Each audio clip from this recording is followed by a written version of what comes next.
Вот такой сильный. Тимуру Ахмадуллину 4 года. Самостоятельно он еще и шагу не сделал. С рождения у него несколько диагнозов: ДЦП, косоглазие, стропорез. Передвигаться помогает специальное оборудование и поддержка мамы.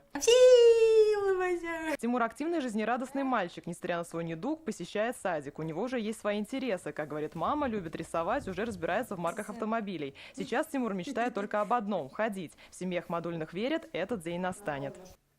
Очень хочет ходить, вот он очень прям просыпается, айда топ-топ, пойдем топ-топ, пойдем топ-топ. Вот мы ходим за ручки по дому туда-сюда. Массаж, специальная гимнастика, работа с врачами. Мальчик уже прошел несколько курсов реабилитации. Лечение идет на пользу, рассказывает мама. Специалисты поддерживают, у мальчика есть все шансы на полноценную жизнь.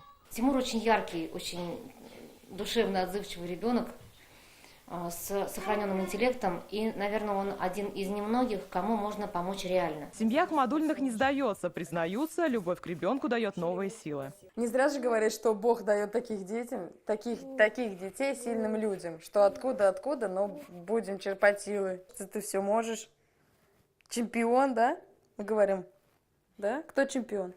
Для успешного лечения нужны большие деньги. Для нового курса им не хватает 174 тысячи рублей. Семье без помощи и поддержки не обойтись. Просим всех неравнодушных людей помочь нам с этими временными трудностями. Помочь может каждый, пусть даже рублем. И все ради того, чтобы Тимур смог ходить сам. Реквизиты на экране. Юлия Муратова, Андрей Сентальцев, ТНВ, Пестричинский район.